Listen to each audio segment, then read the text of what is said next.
Oye, por favor, llamad a la policía, que hay un bebé, aquí hay un bebé. Era un niño, tenía una cara preciosa. Llorar no lloraba, pero respiraba de maravilla. Mucho nervio, de no saber si el niño se va a morir ahí en ese momento. En sí le salvó la vida a ese señor que fue a mirar al contenedor. El verdadero él fue. De no ser por ese señor, no, el bebé no viviría. Nadie lo hubiera encontrado, nadie hubiera ido a mirar un contenedor si había algo. Un indigente que rebuscaba en la basura se ha convertido en el ángel de la guarda de un recién nacido en Ourense. Lo encontró en un contenedor, pesaba algo más de 2 kilos y hacía muy poco que había venido al mundo. Los vecinos de la calle Río Vivey se volcaron en salvar su vida. El pequeño se recupera ahora en el hospital. La Consellería de Política Social se ha hecho cargo de su tutela.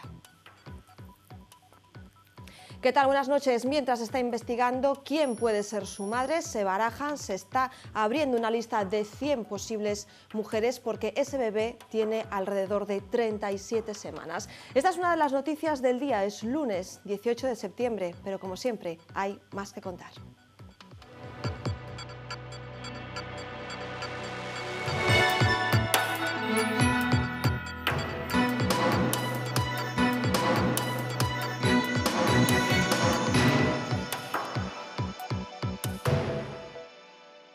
Mientras, un poco más lejos, en A Coruña, otro bebé es hoy protagonista porque en un hospital de A Coruña han marcado un hito en lo que tiene que ver con la reproducción asistida y en la lucha contra el cáncer de mama. Este bebé que ven es la primera niña que nace en España sin el gen BRCA1. Su mutación es la más agresiva. Portarla implica tener más del 65% de posibilidades de desarrollar el tumor. Su madre ya tuvo que pasar por ello y quiso evitar a toda costa esta herencia. En los próximos minutos les contamos cómo lo han conseguido. Una niña nacida con un BRCA1 tiene un porcentaje de desarrollar un cáncer de mama hasta un 65% antes de los 70 años. Por tanto, hemos disminuido enormemente las probabilidades, sin ser cero, de que a lo largo de su vida esta niña tenga un cáncer de mama. Nuestro siguiente protagonista podríamos decir que ha vuelto a nacer. Se precipitó con su coche durante varios metros hasta acabar en unas rocas en Marín. Cayó por esta zona que ven esta misma mañana entre la playa de Mogor y el cabo de Punta da Moa. El conductor perdió el control del vehículo, rompió la barandilla de protección y acabó así despeñado y con las ruedas para arriba en las rocas de la playa. Increíblemente pudo salir por su propio pie del coche y subió hasta la carretera para pedir él mismo ayuda. Fue trasladado igualmente en ambulancia a Pontevedra. Los edificios que ardieron en el centro de Vigo estaban pendientes de ser demolidos. Así lo ha confirmado hoy el Concello, que aclara que estaban pendientes de una autorización de la Xunta. El bautizado como Hilton de los ocupas por los mismos que duermen aquí a diario era revisado aún hoy por los bomberos. Se estudia también los efectos que el fuego haya podido tener sobre los edificios colindantes. Algunos de sus habitantes, que fueron desalojados por la enorme columna de humo, no pudieron volver a dormir a sus casas. La actualidad nacional nos lleva de nuevo a Cataluña. En un nuevo giro de los acontecimientos, el gobierno catalán apela ahora al Tribunal Supremo para intentar que no les intervengan las cuentas. Recordarán que el Consejo de Ministros aprobaba el pasado viernes asumir el control de los gastos de Cataluña ante la negativa del Govern de rendir cuentas. Esta tarde el Ejecutivo daba un paso más. Se controlarán también los pagos con tarjetas de crédito oficiales que realicen los altos cargos de la Generalitat. Han sido sin duda los coches que han dominado el mercado durante décadas. Les hablamos de los diésel. Pues bien, su reinado se ha terminado porque los modelos de gasolina les han superado. Galicia es aún reacia al cambio, pero sigue la estela del resto del país. La diferencia de precio entre uno y otro combustible hace que el gasóleo ya no sea tan rentable como antes. Además, los diésel contaminan más. Sumado a las restricciones a su circulación en grandes ciudades como Madrid o Barcelona, hace que el consumidor elija ya otras opciones. Galicia es un mercado más proclive, sobre todo a las motorizaciones diésel, pero poco a poco también va acompañando al resto del mercado español y se van matriculando cada vez más coches de gasolina. Esa, sin duda, es la nueva tendencia del mercado español.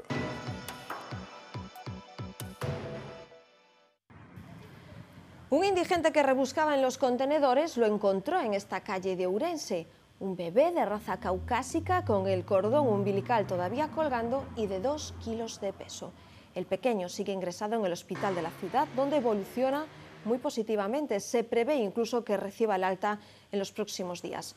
De su tutela se ha hecho cargo ya la Consellería de Política Social, que ya le busca una familia de acogida para cuando deje el centro hospitalario. Más a largo plazo le buscarán una medida de protección más estable como una familia de adopción.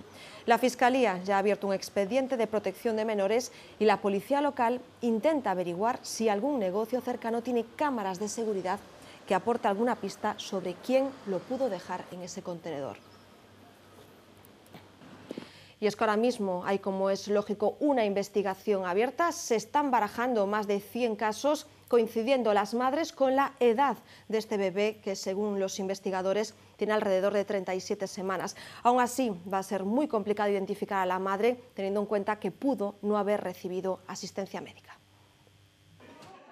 Pletórica. Era un niño, tenía una cara preciosa. Aún impactada. Temblaba con la emoción. Porque el niño que recogieron del contenedor todavía estaba vivo. Llorar no lloraba, pero respiraba de maravilla. Fue un indigente quien lo encontró. Ese niño estaba aquí. Avisó a esta mujer y su marido. Empezó a gritar, oye, por favor, llamad a la policía, que hay un bebé, aquí hay un bebé. En el primer momento creíamos que no tenía vida y llamó mi marido a la policía para explicarles lo que pasaba. Y yo ya vi que respiraba y le dije, mira, dile que venga rápido una ambulancia, porque aún se va a poder salvar. Saray se metió dentro. Me ayudaron a meterme, yo se lo pasé a Justa. Y yo estuve allí dándole un poquito de calor. Pronto, decenas de vecinos acudieron para ayudar. Empezaron a bajar con mantas, los de los bares también de aquí de las esquinas. Le grité a mi hija que me lo tirara, porque vieron primero que me tirara una manta para ser más rápido y no tener que subir. Y me tiró la manta, llegué con una manta gris, la envolvieron, les decía que por favor apretaran el cordón fuerte para que no, porque el niño estaba conectado con el cordón, la placenta, todo ahí. Mi hermana es matrona, estuvo allí atendiendo al niño, sí. La matrona ya les realizó los primeros auxilios, Justa lo tenía ya arropadito en el suelo, dándole calorcito, porque los brazos los tenía algo moraditos. Y nada, fueron minutos, porque a los 6-7 minutos de la llamada la ambulancia ya apareció aquí con la policía. El bebé había nacido poco antes. Yo no te puedo decir tiempo porque exactamente no lo sé calcular, pero el bebé estaba calentito, ese bebé no tendría ni 20 minutos o media hora, no tenía media hora metido en el contenedor. Investigan ahora si alguien pudo ver a la madre. No hay cámaras de seguridad por la zona. Lo tratan como un homicidio frustrado. Por lo menos tuvo un final mejor del que pudo tener. El bebé evoluciona favorablemente en el hospital de Ourense. Pesa 2 kilos y un poquito más y bueno, estaba en muy buen estado. De no ser por el indigente que rebuscó la basura, el bebé estaba muerto. El héroe de todo esto es el indigente, porque nosotros no hubiéramos venido a mirar nada, no se escuchaban llantos, no se escuchaba nada. La fortaleza del pequeño ya se ha ganado. Un aplauso para el bebé, a todos le pido un aplauso. Una sonora felicitación. Noticia muy distinta también con un bebé como protagonista es la que nos llega desde A Coruña, porque allí un centro hospitalario ha conseguido un hito en lo que tiene que ver con la reproducción asistida y también con la lucha contra el cáncer. Este bebé, una niña, ha nacido sin un gen, el BRCA1, el gen que le llevaba por el camino más de un 65% de posibilidades de heredar un cáncer de mama. En este laboratorio gallego se ha gestado el último hito en la reproducción asistida española. Gracias a la ciencia aquí aplicada, acaba de nacer la primera niña sin la mutación más agresiva vinculada al cáncer de mama. Es la primera niña nacida sin el BRCA1 el que proporciona el mayor riesgo de cáncer de mama. Su madre portaba esta mutación. Fue la responsable del tumor en el seno que se le detectó a los 29 años. Antes de someterse a quimioterapia, congeló sus óvulos. Después de recuperarse de la dolencia, decidió ser madre. Se descongelaron los óvulos que habíamos congelado, y esto es muy importante, 5 años antes, y los embriones que conseguimos pudimos biopsiarlos. Se realizó lo que se conoce como diagnóstico genético preimplantacional. Cuando el embrión está en día 3 de desarrollo, se le saca una célula, se le hace una biopsia al embrión, esa célula se analiza y comprobamos los que no son portadores. Nosotros no intervenimos para sacar mutaciones, simplemente seleccionamos embriones que no la lleven. Hemos tenido que solicitar permiso a la Comisión Nacional de Reproducción Asistida. ¿Por qué se le hizo ese estudio? Porque era una mujer joven. No se le hace a todas las pacientes que tienen cáncer de mama. Son muy poquitos casos de los cánceres de mama genético. ¿Por qué hubo la sospecha de que lo fuera? Por la juventud de la paciente. En sí, los genes BRCA1 o el BRCA2 no son malos, todo lo contrario, producen proteínas supresoras de tumores. El problema surge cuando estos genes sufren una alteración.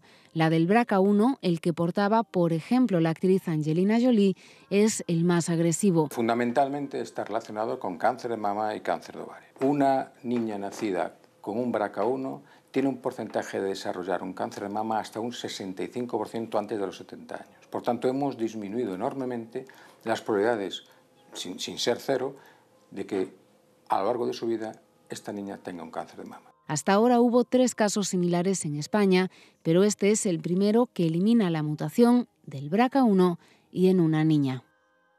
Accidente de tráfico en Mogor, en Marín, esta mañana. El conductor puede decir claramente que ha vuelto a nacer.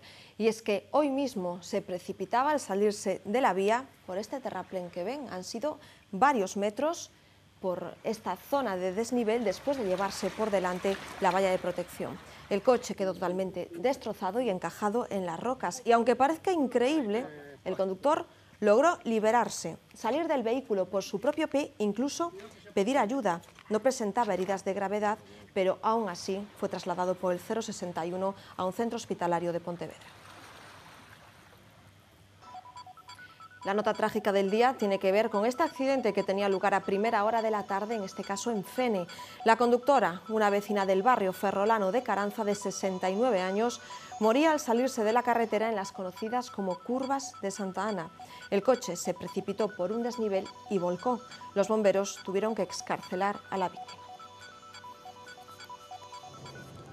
Y a pesar de las víctimas que nos deja a diario la carretera, todavía hay quien hace este tipo de cosas. Es un conductor kamikaze que el pasado miércoles adelantaba varios vehículos saltándose la línea continua, por cierto doble, que hay en el corredor de Morrazo a la altura de Moaña. En el vídeo se ve cómo vuelve a su carril muy cerca de impactar con los coches que vienen de frente. La copiloto de uno de los vehículos sorprendidos por esta temeridad no dudó en grabarlo. Se sigue intentando identificar al conductor o conductora temerario. Mientras en la Costa da Morte, en Carnota, profunda resignación por la muerte de un niño de solo 13 años. Se caía este fin de semana desde una gran altura a una piscina que estaba vacía. Sucedía en Carnota. El menor se precipitó en concreto desde la cubierta de la piscina golpeándose gravemente la cabeza. Fue ingresado de inmediato en el Hospital Clínico de Santiago, pero finalmente falleció. El niño ingresó inconsciente y tenía una fractura cráneoencefálica. Aunque ya se ha abierto una investigación, todo apunta a que estaba ayudando a un familiar en la limpieza de la cubierta y pudo haber pisado una uralita que cedió. El joven vivía en Carnota con sus abuelos, su padre había fallecido cuando era solo un bebé y su madre vive actualmente fuera de España. Todavía podíamos ver trabajando hoy en Vigo a los efectivos que estaban asegurando los 2 inmuebles que resultaron incendiados este mismo fin de semana. 2 edificios de la calle López de Neira que a primera hora de ayer eran pasto de las llamas. Los vecinos de la zona se llevaron un enorme susto al despertarse y ver desde sus ventanas la virulencia de las llamas. Una decena de familias tuvieron que ser desalojadas, pero por suerte no hubo que lamentar daños personales. Todo apunta a la ocupación de uno de los inmuebles como posible causa. Es más, esos edificios habían sido bautizados como el Hilton de los ocupas. Precisamente en marzo de 2015, un ocupa moría en uno de estos inmuebles también en un incendio. La policía les pidió hace 2 años que se fuesen del lugar, se tapiaron las entradas, pero los vecinos aseguran que volvieron meses después. Hoy mismo se confirma que esos edificios estaban pendientes de demolición, solo faltaba un permiso de la Xunta. Y la Policía Nacional está buscando a un atracador o atracadores de gasolineras en Narón, en la localidad coruñesa de Narón. El primero de ellos tuvo lugar el pasado viernes por la tarde en la estación de servicio San Mateo. El segundo, cerca de las 11, tenía lugar en una gasolinera de Río do Pozo. En ambos casos, el individuo entró a cara descubierta reclamando la recaudación con un cuchillo en la mano. En total, se apropió de unos 1.600 euros. Las cancelaciones de Ryanair también afectarán a Galicia. En concreto, se van a cancelar mañana 2 aviones entre Santiago de Compostela y Madrid y el miércoles otros 2 entre Vigo y Barcelona. Ryanair anunciaba la pasada semana que cancelaría medio centenar de vuelos diarios las próximas 6 semanas. Serán 2.000 vuelos hasta finales del mes de octubre. Lo más curioso es que su presidente ha asegurado hoy que se han liado con las vacaciones de los pilotos. Están buscando soluciones, es lo que ha dicho hoy el alcalde de A Coruña sobre la sentencia del edificio Conde de Fenosa que obliga a devolver este inmueble a su estado original, es decir, a su estado antes de 1997. El alcalde Xulio Ferreiro ha asegurado también que esas soluciones tienen que ver con la petición de responsabilidades, ya que está preocupado sobre el impacto que puede tener para las arcas del concello. Vigo despedía esta mañana el Bimasuki, el buque escuela indonesio construido por Astilleros Freire. Durante el fin de semana, todos los interesados han podido visitar esta embarcación de 70 millones de euros, 111 metros de eslora, con mástil de 49 metros. Ahora tardarán 70 días en llegar a Indonesia. Se trata del mayor barco de estas características construido en los últimos 20 años. La familia de Javier Fernández, ex batería de Los Piratas, pide 4 años de prisión y 6 de inhabilitación para el guardia civil que disparó al músico en agosto de 2015. Contra él solo se ejerce esta acusación, ya que la Fiscalía considera que no cometió delito alguno, sino que actuó en defensa propia y en defensa de otro compañero. Los hechos se remontan a hace 2 años. Los agentes se personaron en su casa en Ponteareas por un posible delito de violencia de género. El agente le disparó cuando supuestamente Javier se acercó dando golpes, armado con un cuchillo.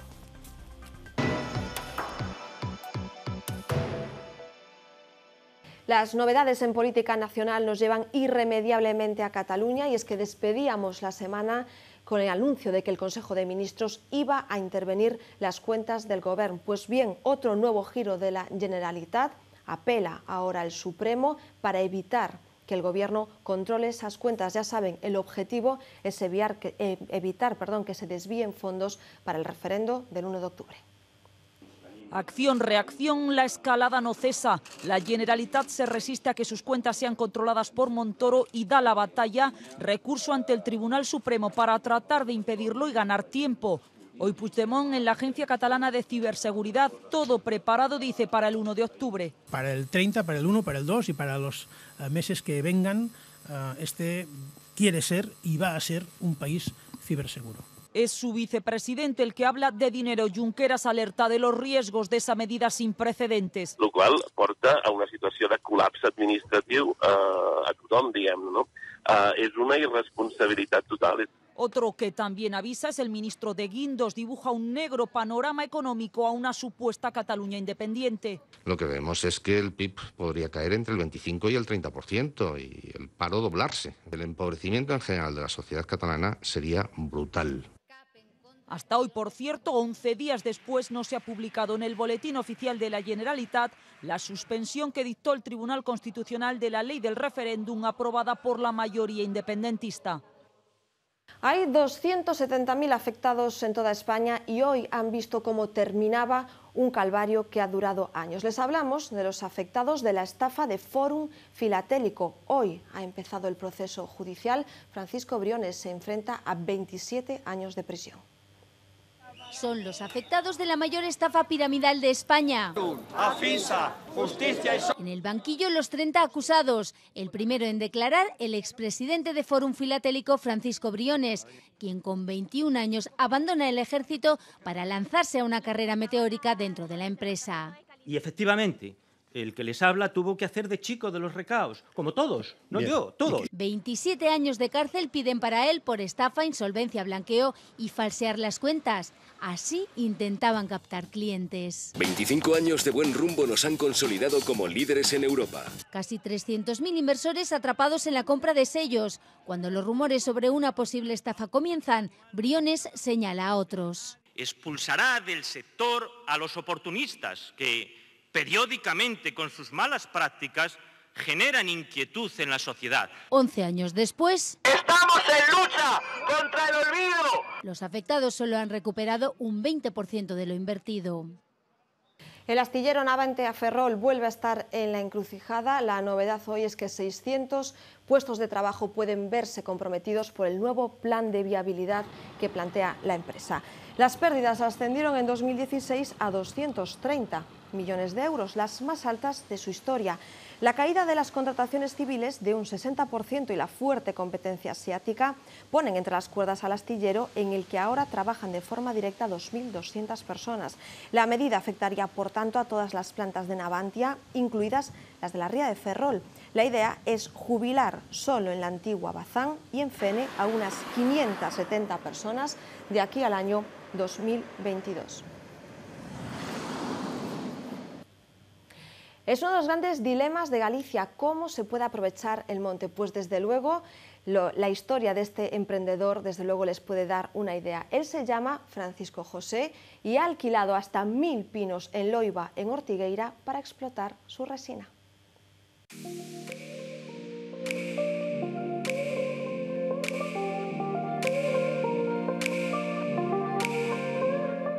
Es un método tradicional, es todo manual, y es una herramienta que nos marca el ancho de corte que es en función de la actuación del estimulante. Vamos a romper lo que es un poco la corteza para que no se estropee mucho y luego hacemos lo que es el corte en sí, la pica, digamos. Marco la altura primero y luego realizamos el corte. Lo que hacemos es repasar para extraer la parte viva, pero no la madera no le llegamos a tocar. Aplicamos la pasta estimulante. Y ahí quedaría 12 días resinando el pino, trabajando el pino. Haríamos lo que es la parte de la remasa, que es la recogida en sí. Sacamos el recipiente, lo introducimos en el exprimidor.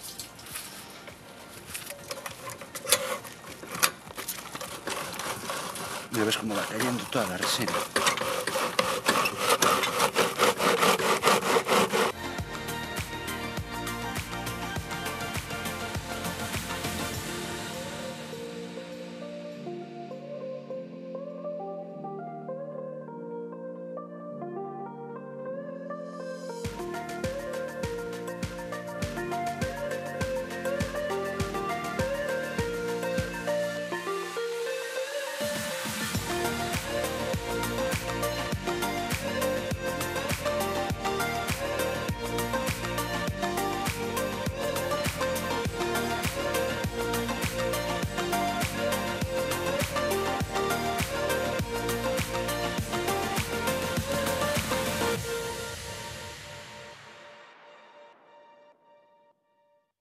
Convivimos con su presencia casi a diario, pero un reciente estudio ha hecho saltar las alarmas, y es que el Instituto Meteorológico Noruego relaciona 5.000 muertes al año con la presencia en el aire de las emisiones diésel. El exceso de emisiones de óxido de nitrógeno, un producto cancerígeno que llevan estos motores, está por encima de los valores límites establecidos. Se estiman unos 5 millares de fallecimientos prematuros anuales en la Unión Europea, Noruega y Suiza, causadas por enfermedades respiratorias y cardiovasculares ante la exposición a partículas finas.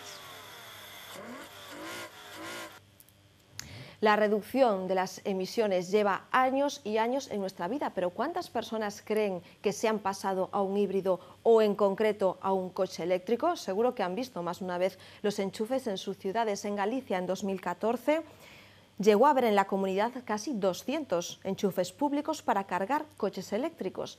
En aquel momento, la comunidad era relativamente competitiva en este ámbito, pero la quiebra de algunas instaladoras y el abandono han reducido su número a solo 86.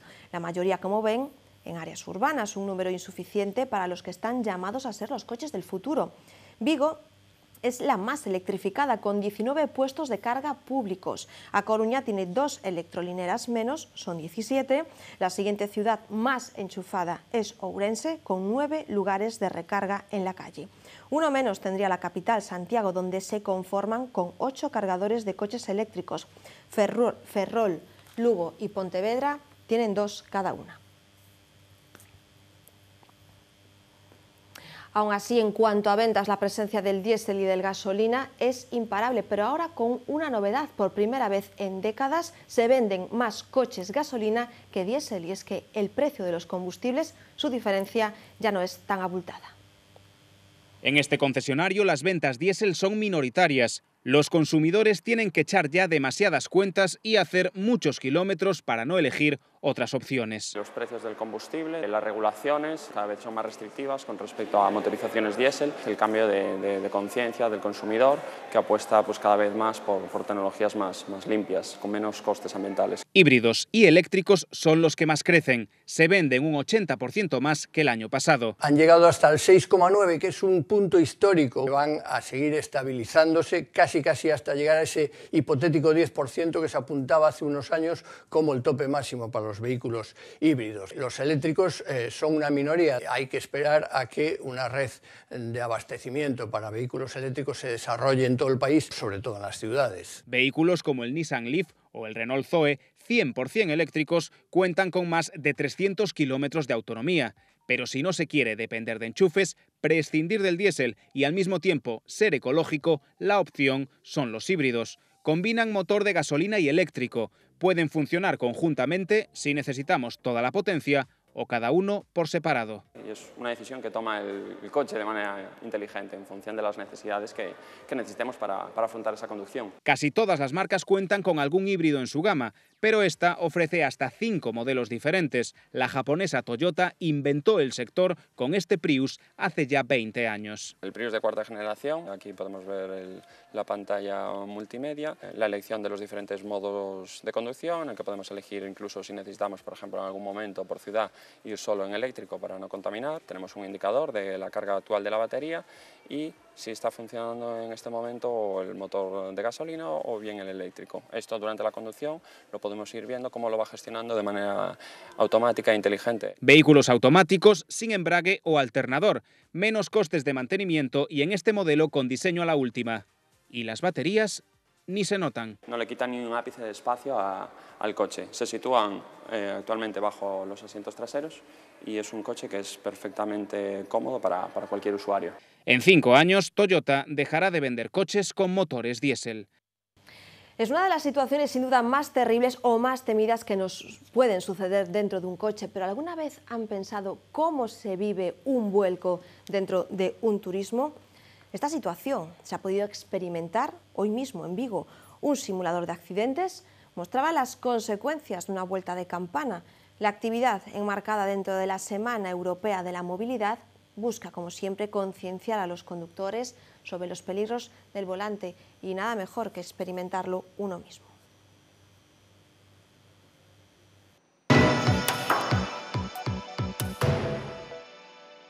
Son las 9:30 de este lunes. Información del tiempo. Xavi Fonseca, buenas noches. Muy buenas noches, Gladys. El anticiclón vuelve a dejar su clara influencia sobre Galicia. Durante los próximos días, de nuevo, tendremos muy pocas precipitaciones en nuestra comunidad. Y eso que la jornada ha comenzado con bastante humedad. Vamos a ver algunas imágenes. Fíjense, esta mañana el ambiente ha sido muy otoñal en muchas zonas de Galicia, sobre todo en las provincias atlánticas, donde durante las últimas 24 horas sí que ha llovido con intensidad, especialmente en algunas localidades de la provincia de A Coruña que han recogido hasta 20 litros por metro cuadrado, mucho menos, lamentablemente, ha llovido en el interior de Galicia. Las temperaturas van tomando ya los valores propios de la época del año, acabando ya el verano. La máxima más alta ha estado en toda la comunidad y durante todo el día por debajo de los 25 grados. Como decimos, fíjense en el mapa de las isobaras, el anticiclón de las Azores, perfectamente situado, pues protegiéndonos frente a todas las borrascas que circulan ahora mismo por el Atlántico Norte. El anticiclón mañana nos dejará un tiempo pues muy estable. Eso sí, por la mañana todavía veremos bastante humedad, por ejemplo, en las provincias atlánticas en forma de nubes bajas y en el interior en forma de nieblas matinales, pero con el avance de las horas toda esa humedad va a desaparecer y nos quedaremos con una tarde muy agradable, con el cielo, como están viendo, prácticamente despejado, únicamente con algunas nubes altas que no van a molestar demasiado. Las temperaturas además ascienden, eso sí, después de una noche bastante fría. Fíjense ya en las mínimas que se alcanzan con el cielo despejado, pues mínimas en torno a los 5 y los 7 grados en algunas zonas de la comunidad, pero mañana, como decimos, ascienden las máximas por encima de los 20 grados de forma generalizada y termómetros que alcanzan en el interior, en la provincia de Ourense, tal y como reflejan esos colores más cálidos, los 27 grados. Y hoy en Historias del Tiempo les hablamos de un grupo de héroes, científicos y políticos que hace justo 30 años evitaron que la humanidad pues se quemase literalmente. Hace 30 años se aprobó el Protocolo de Montreal. Vean.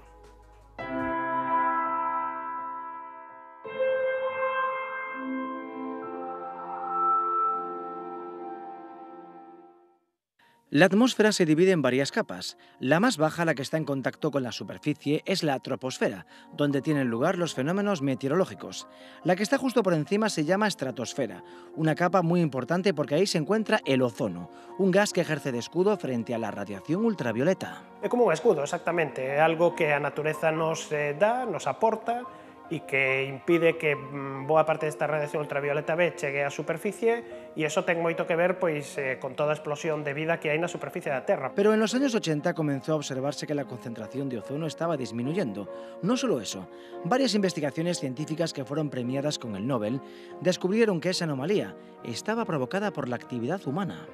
Estábamos emitindo uns gases que se chaman clorofluorocarbonos, CFCs, que destruían o ozono, así que os seres humanos o que estábamos facendo é interferir nese proceso natural. Los efectos se apreciaron rápidamente y fueron además muy visibles, sobre todo en el hemisferio sur, donde esa radiación ultravioleta provocaba grandes quemaduras de piel en las personas y los animales. Efectivamente, pois nos países lindantes, Chile, Australia, os máis cercanos ao hemisferio sur, pois foron os primeiros en notar eso, e un aumento tamén nos cánceres de pel, que tamén despois se empezou a notar no hemisferio norte. Sin embargo, al contrario que está ocurriendo con el cambio climático, la comunidad internacional no tardó en reaccionar y en 1987 se aprobó el Protocolo de Montreal, que prohibía la emisión de estos gases CFCs a la estratosfera. Hoy por fin comenzamos a recoger los frutos de aquel exitoso acuerdo. E dende o ano 2000 aproximadamente, pois cada vez ese burato de ozono e esa concentración, o burato de ozono está disminuindo e a concentración de ozono está aumentando, por lo tanto podemos considerar que bueno, pues ese protocolo foi exitoso. El Protocolo de Montreal pone de manifiesto que es posible dar un paso de gigante cuando la ciencia y la política se ponen de acuerdo. 30 años después, la humanidad, que vuelve a afrontar un reto similar con el calentamiento global, intenta encontrar una solución con la misma filosofía.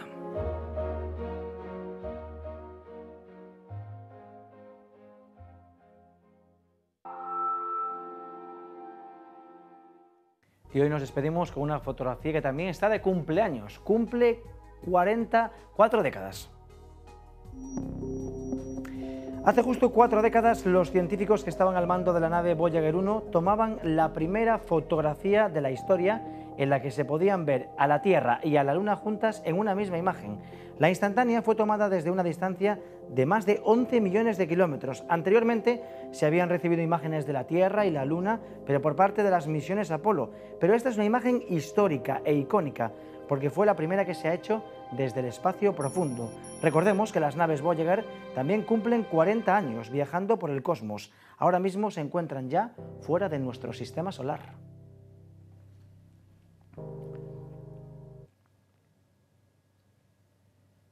Pues con esta preciosa imagen nos despedimos por hoy, Gladys. Es reconocible por todos. Gracias, Xavi, hasta mañana.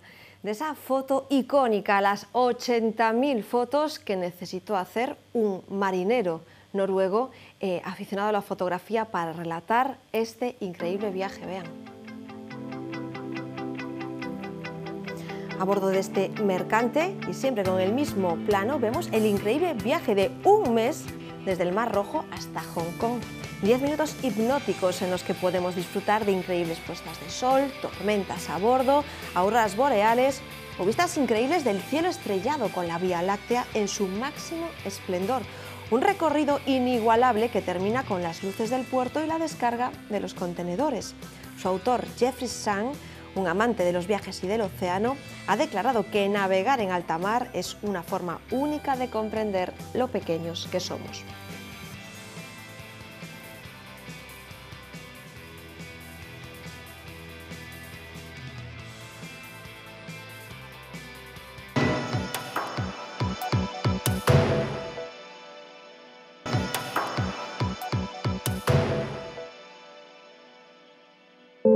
Miedo al sufrimiento. A no saber lo que va a pasar. Me dijeron, ¿tienes leucemia? Y yo, bueno, pues ¿qué será? miedo a la muerte. Tuve muchísimo miedo de morir. Mi mayor sueño en ese momento era que mi hija conociera a su padre. Tenía fotos de ecografías en la habitación. Yo ya la conocía, pero no la viera. Cumplí el sueño de ver nacer a mi hija. Son sueños que en realidad solo se prolongaron en el tiempo, pero que los tenías y que al final los acabas cumpliendo. Pues yo lo que quería era ser una persona normal, ir a trabajar, tener una rutina, irme de fiesta con mis amigos, ir a cenar por allí. Cuando puse un pie fuera, en la calle, respiré aire, ese aire que parece que viene dado y que no lo valoramos, y dije, he salido de aquí. Sentí ese momento de el aire en la cara. Es que no me acordaba qué sensación era esta. ¿Qué sensación era esta? No recordaba que la vida era esto. La verdad es que si han visto estos testimonios y no se les ha erizado un poco la piel, pues es sorprendente, porque como han visto, estos chicos son todos pacientes, personas que han sufrido leucemia, o como digo yo, para aglutinar todo, porque no nos sabemos los tecnicismos, alguna enfermedad de la sangre. Lo han visto en ese rótulo que poníamos, nos dicen los datos oficiales que España se ha volcado con la donación de médula ósea, hasta 8.000 donaciones al mes. ¿Qué sucede con esto? Que ese objetivo que había de 400.000 donantes en 2020, pues se va a superar con creces. Vida para todas esas personas que necesitan vida, que muchos, en muchas ocasiones, parece que no va con nosotros, pero todos podemos ser esos pacientes o nuestras familias. En el trabajo del día a día, en informar a todos los que no conocemos bien esta realidad, pues están personas como las que tenemos hoy aquí. Jessica Rodríguez, ¿qué tal? Muy buenas noches. Buenas noches. Jessica Rodríguez es vicepresidenta de Asotrame, que es la Asociación de Trasplantes de Médula Ósea, una asociación que ya tiene un recorrido y yo creo que se va conociendo porque no paráis, Jessica. Bueno, pues muchas gracias. Nosotros empezamos en septiembre del 2013, va a hacer ahora casi 4 años. Y la verdad que estamos encantados de poder concienciar y aportar nuestro grano de arena a la sociedad, dejando un poco nuestras experiencias, ¿no? En nuestro caso son rodeados de un equipo de voluntariado, gente joven con ganas de dar información y de prestar ayuda, que es de lo que se necesita en la sociedad, claro. Y súper contentos de concienciar. Llegabais 2 mentes, si no me corriges, que creo que poníais en marcha Asotrame, erais Cristina, que es la presidenta, que la conocemos muy bien, y tú, por 2 casos muy diferentes. A Cristina se la veía en este vídeo, es el último caso, esa chica que dice, no me acordaba de lo importante que era sentir ese aire fresco. Ella padeció una enfermedad de la sangre. En tu caso, no sé si nos puedes contar un poquillo por qué te implicas en esta causa. Pues fue un poco ganar y perder. La historia de Cristina es la historia de la superación, de la vitalidad, de las ganas de afrontar lo que venga. Y en mi caso le pusimos el mismo énfasis, pero a mi madre le diagnosticaron una leucemia linfoblástica aguda en el 2011 y bueno, después de un trasplante, de unos ciclos de quimio muy duros, pues no consiguió vencer la enfermedad. Hay que ser sinceros y decir que hay muchísima gente que sale y hay que quedarse con ese mensaje positivo de que se supera, de que se sale adelante, pero hay mucha gente que queda por el camino y una de esas batallas pues fue mi madre, que para mí fue una auténtica heroína. Y yo aprendí en el proceso de la enfermedad de ella que hay que arrimar también el hombro, y cuando conocí a Cristina, que la conocí en la habitación del hospital porque una compañera de mi madre era amiga suya, nos conocimos, cogimos esa complicidad que cogen 2 desconocidas sin saber muy bien por qué en el hospital, y cuando falleció mi madre pasaron una serie de meses y ella me planteó la idea de que quería montar una asociación, que veía carencias. Y yo no me lo pensé, ella fue el artífice de todo este proyecto, pero yo decidí seguirla a pies juntillas porque me parecía un proyecto maravilloso. Con estos números oficiales, lo hablábamos antes, se necesitan números para contar exactamente lo que hacemos, si las campañas funcionan, estas 8.000 donaciones al mes. Yo supongo que para vosotros no importan porque estáis sobre el terreno. Tú como hija de paciente, ahora que trabajas tanto con familias, también con personas que están pasando por este tipo de trances, ¿sabemos tan poco de la donación de médula ósea como a mí me parece? Pues sí que sabemos poco, pero he de decir que estamos sorprendentemente contentos porque en los últimos años ha habido muchísimas campañas. Se nota. Y eso se nota en el incremento del número de donantes. Pero sí que es cierto que yo, cuando llegué a todo este proceso de la enfermedad de mi madre, no conocía nada del mundo hematológico y, por supuesto, no conocía ni en qué consistía el trasplante. Y lo veía como algo complicado, que te quitaba, no sé, hasta mi abuela, por ejemplo, dijo que te tenían que abrir la espalda, que es un término que muchas veces lo vemos muy lejano ahora que estamos desde dentro y decimos, ¿cómo la gente puede pensar así? Sí. Y lo piensas porque no estás dentro, ¿no? Y decirle a la gente que es un proceso mucho más sencillo de lo que ellos se creen, de que es cierto que tienen que estar bien informados. Nosotros siempre hacemos hincapié de no es conseguir un donante a cualquier precio, sino de conseguir un donante concienciado, que sepa toda la información, porque al fin y al cabo es una parte de sí la que va a donar. Claro, ¿no? claro, pero sobre todo donantes que después no se echen atrás, que empiecen el proceso. Una persona concienciada, que tenga ganas de ayudar, que se vea implicada, que registrarse no es lo mismo que donar, que siempre hay que dejarlo muy claro, y que el proceso es mucho más sencillo de lo que la gente se piensa y que si todo el mundo manejara esta información probablemente seguiríamos incrementando el número de donantes. Claro, porque se ve como algo ultra traumático. Y yo sé, Jessica, que tú lo has explicado 1000 veces, que lo haces a diario, pero cuéntanos brevemente cómo podemos donar médula. Pues mira, es un proceso sencillo y yo siempre evito los tecnicismos para que le llegue al máximo de gente posible. Hoy en día, en el 90% de los casos, se hace mediante citoaféresis, que no es nada más que te conecten una vía a un brazo y al otro, como en el caso de donar sangre, que te extraen por un brazo, pues en este caso es los dos, ya que llegan las células madre al brazo y hay un separador celular que se queda con esas células madre, que es, digamos, el néctar, lo principal para donar, y el resto de componentes de la sangre que no son necesarios para la donación se devuelven. Ese proceso es un poquito más lento, dura entre 3 y 4 horas aproximadamente, puesto que tienen que separar todos los componentes y la mayoría de las veces se hace así. Es cierto, que yo siempre lo digo, que hay un 10% de los casos, dependiendo de la patología que tenga el paciente, que se tiene que recurrir a la punción. La punción es en quirófano, con un ingreso de 24 horas nada más, con anestesia, y se extrae directamente de las crestas ilíacas, que son los huesecillos que tenemos aquí, y en 24 horas estás en tu casa completamente recuperado. Los efectos secundarios, que es lo que nos pregunta muchísima gente. Claro, ¿cómo voy a estar, no? Claro, evidentemente jamás se va a poner en riesgo 2 vidas por salvar a una, es que no tiene sentido, entonces jamás se pone en peligro la vida del donante. Entonces, durante 2 o 3 días sí que hay como una especie de ligero estado gripal, que con un paracetamol o un ibuprofeno lo solapamos perfectamente y, como digo yo, siempre es la gripe más solidaria de tu vida, porque ¿quién no tiene 1 o 2 gripes en el invierno?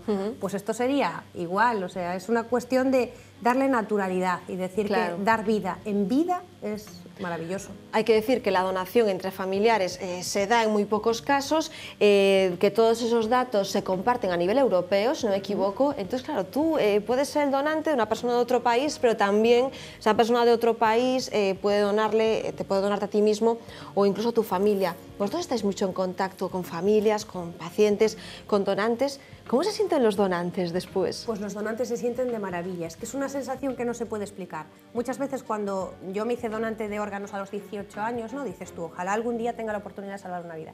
Pero es que donar médula ósea es donar en vida y poder ver que en alguna parte puede estar alguien viviendo gracias a ti. Entonces, es que al final la sensación, cuando hablamos con donantes que han vivido esta maravillosa experiencia que yo todavía no he tenido el placer de vivir, te das cuenta de que tienen como una especie de magia, ¿no?, alrededor de decir qué orgullosa estoy del paso que he dado. Y yo creo que la gente se debe de quedar con eso, con la solidaridad, porque al fin hay que perseguir este tipo de valores. Los unos y los otros, la sociedad está hecha de agrupamientos. Y esto es igual, simplemente ser solidarios con alguien que lo necesita, es que mañana podemos ser nosotros.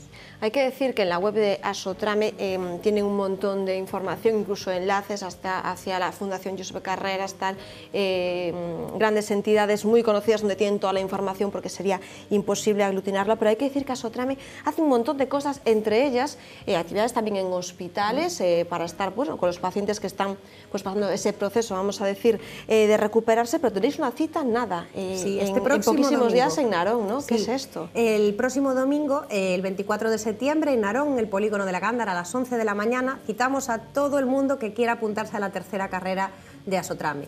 Es carrera, son 5 kilómetros y andaina también, es decir, que el que no quiera correr o el que no pueda, no hay excusa. También puede caminar, ir con su familia, con los pequeños, va a ser una jornada llena de sorpresas. Invitamos que a partir de las 11 la gente se anime, va a haber muchísimo ambiente, va a estar cargado de sorpresas y de emociones. y lo queríamos hacer en conmemoración al Día Internacional del Donante de Médula Ósea, que fue este pasado día 16, y siempre intentamos llevar cosas de solidaridad, de deporte, de salud y de bienestar, porque al final son todos miembros de la misma cadena. Así que animamos a todo el mundo que no se lo pierda, que estamos aunando todos los esfuerzos, y desde aquí quiero dar las gracias a todo el equipo de Asotrame, que se vuelcan cada uno voluntarios de los proyectos que hacemos, que sin ellos no sería posible. Pues eso, gracias a los voluntarios, que son las personas que buscan Los Ángeles, que busca también Asotrame para que todo esto siga girando, ¿no? Toda la información en la web de Asotrame, les invito que desde luego la vean, porque no va a pasar desapercibida para ustedes. Jessica Rodríguez, gracias. Gracias a ti. Por traernos sobre todo esta realidad, lo que vivís, y decir que nunca sabemos lo suficiente. Buenas noches. Gracias. Buenas noches. Antes de terminar, ya saben que todos los lunes les abrimos una ventana, vamos a decirlo, a los consejos. Con esta vuelta masiva a los trabajos en el mes de septiembre, muchas personas se reencuentran con realidades laborales que no les gustaban precisamente. Si les digo compañero tóxico, seguro que se les viene alguien rápidamente a la mente. Pues si les está sucediendo esto, ¿cómo lo pueden solucionar? Vean.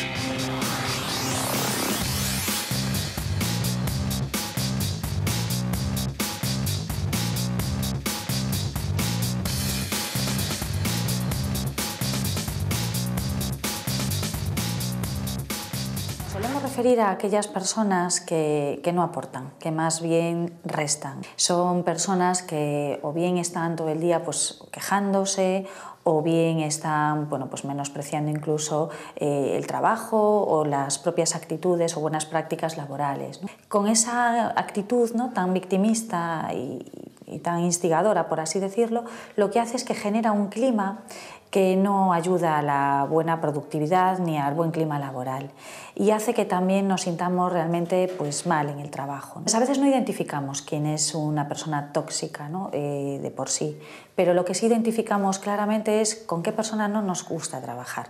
Puedes también ser una persona tóxica en el trabajo por muy bien que desempeñes tu puesto. Se trata de conjugar el rendimiento con el bienestar. Para librar de él, para mí es más sencillo que convivir, pero evidentemente tengo que trabajar con esa persona. Desde mi punto de vista, lo ideal es hablar con él, hacerle consciente de que tenemos objetivos comunes, hacerle consciente de que el trabajo y el lugar de trabajo es un espacio necesario de convivencia, y hacerle consciente también de qué gana con esa actitud. Porque cuando tenemos una actitud tóxica, incluso con nosotros mismos, muchas veces es porque no somos conscientes de que podemos tener otra, ¿no? Y a veces es porque nadie tampoco nos lo ha advertido. Más que contar mañana a partir de las 9 de la noche. Gracias, como siempre, por estar ahí.